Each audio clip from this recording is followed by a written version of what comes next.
اللہ تعالیٰ نے قرآن مجید میں ارشاد فرمایا کہ یا ایھا الذین آمنوا اتقوا اللہ حق تقاتہ، اے ایمان والو اللہ سے ڈرو جتنا کہ ڈرنے کا حق ہے، ولا تموتن الا وانتم مسلمون، اور ہرگز نہ مرنا مگر اس حال میں کہ تم مسلمان ہو، یعنی مرتے دم تک مسلمان رہنا۔ انسان اپنے دل میں جب کسی خوف کو، کسی خشیت کو محسوس کرتا ہے نا، تو وہ محسوس کرتا ہے کہ میرے اعمال پر پہرا لگا ہوا ہے، مجھے کوئی دیکھ رہا ہے۔ نتیجہ یہ ہوتا ہے کہ بہت سارے شر کے کاموں سے، بہت سارے برائی کے کاموں سے، بہت ساری نافرمانیوں سے وہ بچ جاتا ہے۔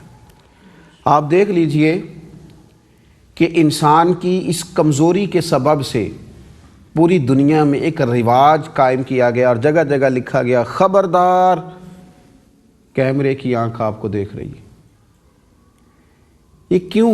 کہ انسان کے اندر یہ کمزوری ہے کہ جب کسی چیز کی خشیت اس کے دل میں ہوتی ہے نا، جب کسی چیز سے وہ ڈر رہا ہوتا ہے، اس کا لازمی نتیجہ یہ نکلتا ہے کہ وہ گناہ سے، بدی سے، نافرمانی کے کام سے اپنے آپ کو روکتا ہے۔ لیکن یاد رکھیے ہم ہیں مسلمان، ہمیں یہ کہا گیا ہے کہ تم نے کسی سے نہیں ڈرنا، صرف اپنے رب سے ڈرنا، لیکن رب سے اتنا ڈرنا ہے جتنا ڈرنے کا حق ہے۔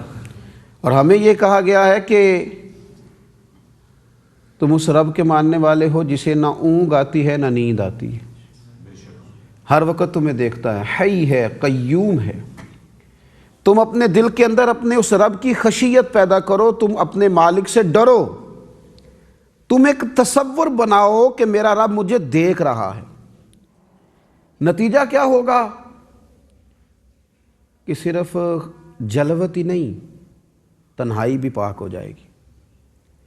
بالکل اکیلے میں جب انسان محسوس کرے گا کوئی مجھے نہیں دیکھ رہا، اس وقت بھی اس کے ذہن میں یہ بات آئے گی کہ میرا مالک تو مجھے دیکھ رہا ہے نا، میرا رب تو مجھے دیکھ رہا ہے نا۔ حضرت عثمان غنی رضی اللہ تعالیٰ عنہ تہمت باندھ کے غسل فرمایا کرتے تھے اور فرماتے تھے کہ جب میں اکیلا بھی ہوتا ہوں تو سوچتا ہوں کوئی نہ دیکھے تو میرا مالک تو مجھے دیکھتا ہے۔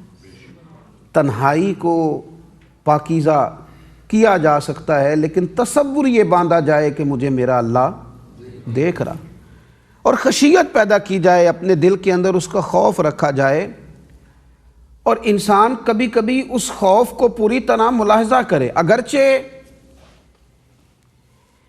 ایمان خوف اور امید کی درمیانی کیفیت کا نام ہے، اللہ سے ڈرنا بھی ہے اور اس کی رحمت کی امید بھی رکھنی ہے، اس کی درمیانی کیفیت کا نام ایمان ہے۔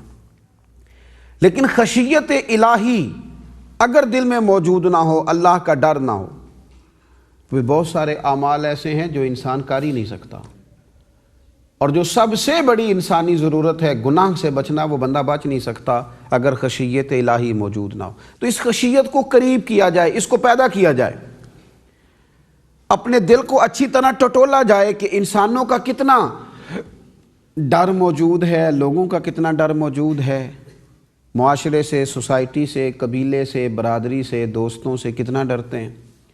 بلکہ میں تو ایسے لوگوں کو جانتا ہوں جو ماں باپ ہو کے اولاد سے ڈرتے ہیں، استاد ہو کے شاگردوں سے ڈرتے ہیں، شیخ ہو کے مریدوں سے ڈرتے ہیں، اللہ ماشاء اللہ۔ تو جب انسانوں کا اتنا ڈر ہے، معاشرے کا اتنا ڈر ہے، تو پھر اپنے آپ کو ٹٹول کے دیکھا جائے نا، مالک کا کتنا ڈر ہے۔ میرے رسول پاک صلی اللہ تعالیٰ علیہ وسلم فرماتے ہیں کہ اللہ تعالیٰ فرماتا ہے مجھے اپنی عزت کی قسم، میں اپنے بندے پر دو خوف اور دو امن کبھی بھی اکٹھے نہیں کروں گا۔ فرمایا اگر وہ مجھ سے دنیا میں خوف رکھے گا تو میں قیامت کے دن اسے امن سے رکھوں گا۔ اگر یہاں ڈر گیا، یہاں ڈر گیا، یہاں سمجھ گیا بات، تو وہاں امن میں رہے گا، پھر وہاں خوف میں نہیں رکھا جائے گا۔ اور اگر وہ مجھ سے دنیا میں بے خوف رہے گا تو پھر میں قیامت کے دن اسے خوف میں مبتلا کر دوں گا، پھر وہاں ڈرایا جائے گا۔ تو اس کے لیے بہت اچھا تھا، اس کے لیے بہت عمدہ تھا، اس کے لیے بہت بہتر تھا دنیا میں رہ کے اپنے رب سے ڈر جاتا۔ اور حضرت مولا علی شیر خدا فرماتے ہیں، روایت کرتے ہیں، فرماتے ہیں جو اللہ سے ڈر جاتا ہے نا دنیا میں، وہ پھر کسی اور سے نہیں ڈرتا، اور فرماتے ہیں جو رب سے نہیں ڈرتا پھر وہ سب سے ڈرتا ہے، پھر ہر ایک سے خوف اس کے دل میں آ جاتا ہے، پھر وہ ہر وقت لوگوں کے سامنے اپنے آپ کو کلیئر ہی کرتا رہتا ہے، ساری زندگی اس کٹہرے میں کھڑا ہو جاتا ہے جہاں اسے فقط صفائیاں دینی ہیں۔ ایسا نہ کرے کہ اپنے رب سے ڈر جائے، اسے اپنی صفائی صرف اپنے مالک کے حضور دینی پڑے، کہیں اور اسے کچھ کہنا ہی نہ پڑے، اپنے دل میں اس خوف کو، اس خشیت کو، اس درد کو پیدا کیا جائے، اور وہ درد جب دل میں پیدا ہو جاتا ہے اور انسان اپنے مالک سے ڈرنے لگتا ہے تو یہی اس کے لیے راہ نجات۔ اللہ کے پیارے رسول صلی اللہ تعالیٰ علیہ وآلہ وسلم سے حضرت عقبہ بن عامر رضی اللہ تعالیٰ عنہ کہتے ہیں پوچھا گیا تھا، یا رسول اللہ صلی اللہ تعالیٰ علیہ وسلم یہ نجات کیا ہے؟ نجات کیسے ملے گی؟ اللہ کی بارگاہ میں سرخروئی کیسے حاصل ہوگی؟ کامیابی کیسے ملے گی؟ تو نبی پاک علیہ السلام نے 3 باتیں ارشاد فرمائیں۔ ایک تو سرور کائنات علیہ السلام نے فرمایا اپنی زبان کو بری باتوں سے روکے رکھو، یہ کامیابی کے لیے پہلی ضرورت ہے۔ زبان کو فقط خیر میں استعمال کرنا، اسے بری باتوں سے بچا لینا، یہ نجات کے لیے پہلی ضرورت ہے تمہاری۔ اور دوسرا حضور نے فرمایا چاہیے کہ تمہارا گھر تم پر کشادہ ہو، بلا وجہ گھر سے نہ نکلنا، اپنے گھر کو لازم پکڑ لینا، گھر کے اندر بیٹھنا، عبادت کرنا، اپنے گھر کو کشادہ سمجھ لینا۔ اور تیسرا حضور نے نجات کے لیے فرمایا اپنے گناہوں پر شرمندہ ہو کے رویا کرنا۔ اگر کسی کو یہ شرمندگی اور یہ آنسو میسر آ جائیں، ایک دوست نے مجھے کہا تھا کہ مجھے غصہ بہت آتا ہے، تو میں نے ان سے کہا تھا مجھے بھی بہت آتا ہے، پر اپنے گناہوں پر آتا ہے، اپنی غلطیوں پر آتا ہے، اپنی خطاؤں پر آتا ہے۔ وہ بہت ساری چیزیں جن کو ٹھیک کرنے کا ارادہ کرتے ہیں پھر نہیں کر پاتے، ان پر آتا ہے۔ اپنے گناہوں پر جسے رونا نصیب ہو جائے، جسے اپنی خطائیں، حضرت مجدد الفسانی رحمۃ اللہ علیہ فرماتے جسے دید قصور مل جائے، بڑا خوش نصیب آدمی ہے۔ حضور یہ دید قصور کیا ہے؟ فرمایا جسے اپنے گناہ نظر آنے لگ جائیں، دوسروں کے تو بہت دکھائی دیتے ہیں، بہت واضح نظر آتے ہیں، بہت ان کے دلائل آنکھوں کے سامنے ہوتے ہیں، پر وہ خوش بخت، خوش نصیب ہے